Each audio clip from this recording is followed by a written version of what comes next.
Hello, we are Daniel Ariza, Santiago Morales, and Gerson Julio, and today we want to talk about the Eastern Ukraine War. So what happens in a country when half of population want to be European, self-sufficient, and proud nationalists, and the other half want to depend on the backing of Russia and its president Putin? In 2013, a civil war broke out in Ukraine. The economic situation was difficult, and the president at that time decided to go to Russia for help. When he was having talks and reaching agreements with the European Union, the decision to accept the support of Russia fell badly in many sectors of society, especially in the nationalists who want to leave that historical dependence which they had with Russia. There were two sides. Ukrainians were in favor to stay close to Russia, and Ukrainians to decide to be independent and close to the European Union, pro-European. Okay, so the civil war arises in Donetsk, Lugansk, Crimea, and Donbass, cities to the east that border Russia, whose population speaks Russian and who for the most part had voted for the outgoing president. Pro-Russian citizens organized military in those cities. With the backing of the Russian military forces, they took over that entire area of the country.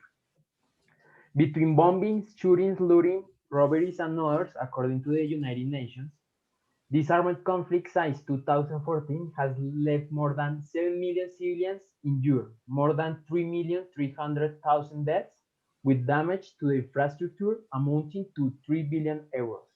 So, our great hypothesis. The conflict was characterized by the fact that a considerable percentage of the population of the East Ukraine was against to the new trade policies, which want to make the country an active member of the European Union. With this, a group of pro-Russians rebels arises who financed by the military forces of that country, wanted to defeat the new coming government and his pro-Westerns, independence and insufficient help.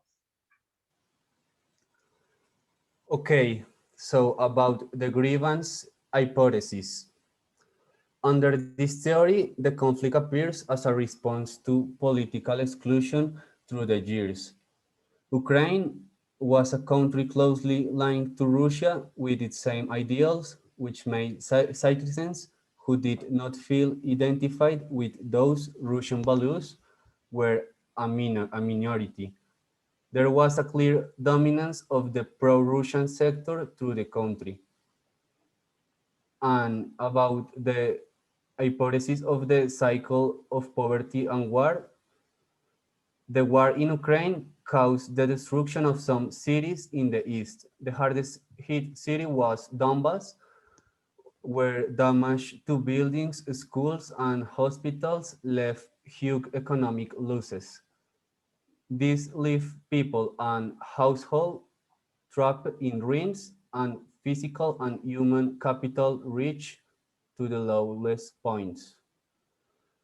What can only be solved through the end of the armed conflict or donations um, from a third party, because otherwise a cycle is established in which the money is not enough, the forces are not enough, and therefore the situation is the same of poverty.